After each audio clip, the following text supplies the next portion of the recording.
ऐसे बहुत सारे रेगुलर व्यूअर्स हैं जो हमारी कहानियां देखते तो हैं, लेकिन आपने चैनल को सब्सक्राइब नहीं किया है। अगर आप भी उन 85% लोगों में से एक हैं, तो जल्दी से सब्सक्राइब बटन दबाओ।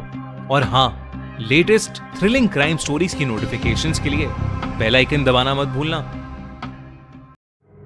Ted Bundy, America's coldest serial killer, part 2। अगले कुछ महीनों में और भी ज्यादा लड़कियां गायब होने लगी।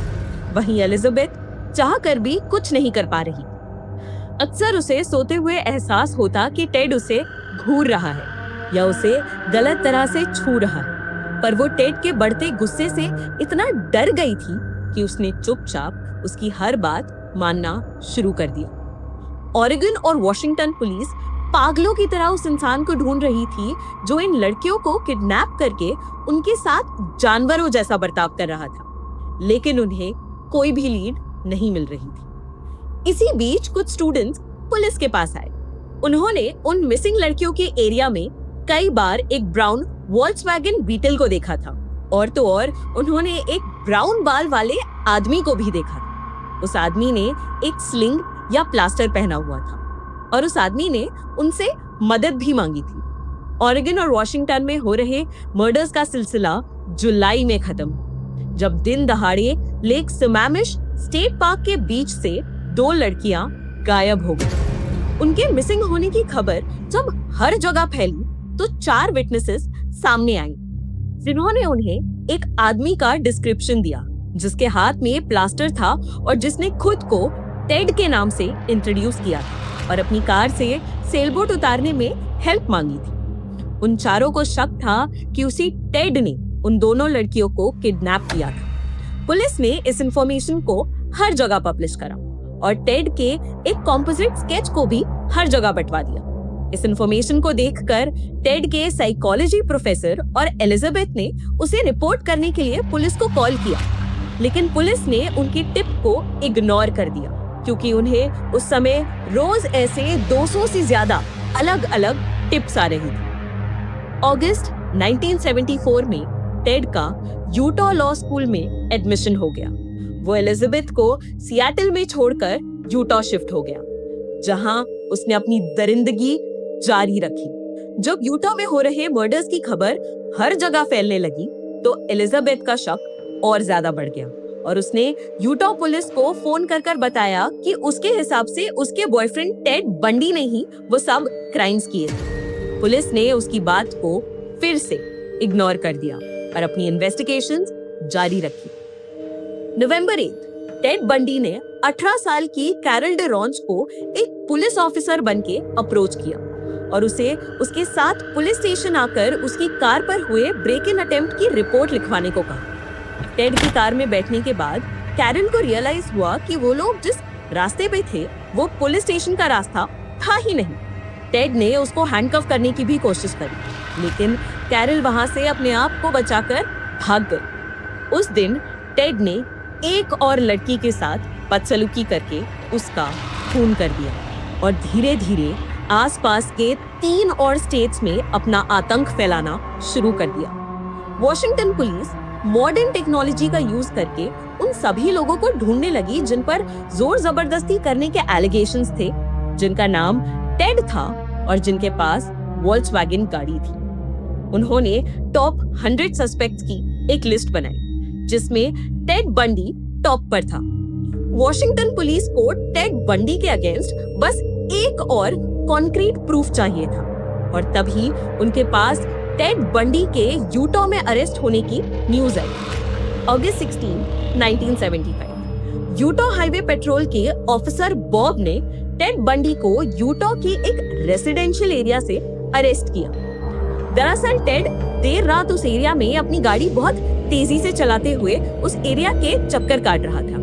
बॉब ने उसकी गाड़ी को रोका और उसके अंदर से उसे एक ski mask, handcuffs, crowbars, ice packs, trash bags और एक रस्सी का कॉइल मिला, जो ऑफिसर बॉब को चोरी के इक्विपमेंट्स लग रहे थे, जिसके चलते उन्होंने उसे अरेस्ट कर लिया। कोई सॉलिड प्रूफ न होने की वजह से टेड को छोड़ दिया गया, लेकिन पुलिस ने अब उस पर 24 घंटे सर्वेलेंस रखना शुरू कर दिया था।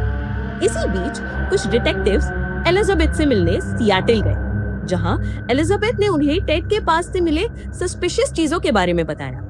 सितंबर में टेड ने अपनी बीटल कार एक टीनेजर को बेच दी। यूटा पुलिस ने उस गाड़ी को सीज कर लिया। FBI के टेक्नीशियंस ने उसे डिसमेंटल किया और उसकी तलाशी ली। उन्हें उस कार में विक्टिम से मैच करते हुए बालों के टुकड़े मिले, जिसमें से एक सेट कैरल का भी था। एक पुलिस लाइनअप में कैरल और कुछ और विटनेसेस ने टेड बंडी को पहचान लिया, लेकिन उसे उस केस में भी बेल मिल गई। 5 स्टेट्स के डिटेक्टिव्स ने मिलके आपस में टेड के खिलाफ जमा हुए सारे सबूत डिस्कस करे, जिसके बाद वो इसी कंक्लूजन पे पहुंचे कि टेड बंडी ही वो खूनी था जिसने इतने सालों से उनकी स्टेट्स में आतंक बचा रखा था। जून 1976 में कैरल की किडनैपिंग के लिए और उसके साथ जोर जबरदस्ती करने की कोशिश करने के लिए टेड को 15 साल की सजा सुनाई गई। जनवरी 1977 में उसे एस्पेन के एक जेल में ट्रांसफर किया गया। टेड ने अपना केस खुद लड़ने का डिसीजन लिया था और ऐसे ही एक कोर्ट प्रोसीडिंग्स में रिसेस में टेड ने कोर्ट की लाइब्रेरी में रिसर्च के लिए जाने की परमिशन ली और टेड उसी लाइब्रेरी की एक खिड़की से निकलकर भाग गया। पुलिस 6 दिन तक उसे ढूंढती रही और आखिरकार एक रात को पुलिस ने उसे एक हाईवे पे पकड़ लिया। इसके बाद उसे गारफील्ड काउंटी जेल भेज दिया गया, लेकिन वो वहां से भी भाग गया और 6 और मर्डर्स करने के बाद आखिरकार फ्लोरिडा में पकड़ा गया। जून 1979 में टेड पर काई ओमेगा सोरोरिटी हाउस का ट्रायल शुरू हुआ। यह अमेरिका का पहला नेशनली टीवी पे दिखाए जाने वाला ट्रायल बना, जिसे 250 से ज्यादा रिपोर्टर्स ने कवर किया। ट्रायल में कई विटनेसेस निकलकर सामने आए, जिन्होंने बताया कि टेड उस एरिया में एक दूसरे नाम से कई दिनों से रह रहा था और उन्होंने उसे मर्डर्स के कुछ घंटों पहले काई ओमेगा सोरोरिटी हाउस के पास घूमते हुए देखा था। साथ ही साथ फोरेंसिक्स टीम ने सबूत के तौर पर टेड बंडी और विक्टिम्स के बॉडी पे मिले बाइट मार्क्स भी प्रेजेंट किए।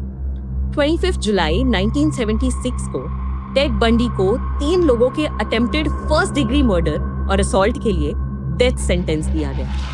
6 महीने बाद उस पर किम्बरली लीश के मर्डर का भी केस शुरू हुआ, जिसमें उसे कोर्ट ने गिल्टी करार दिया और उसे डेथ बाय इलेक्ट्रोक्यूशन की सजा सुनाई।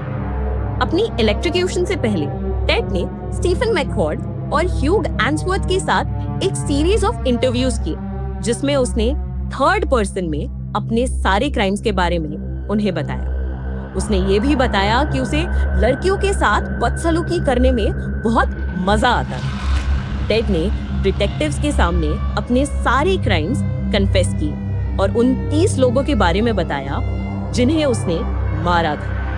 पुलिस का मानना था ये फिगर असल में 100 से भी ज्यादा था।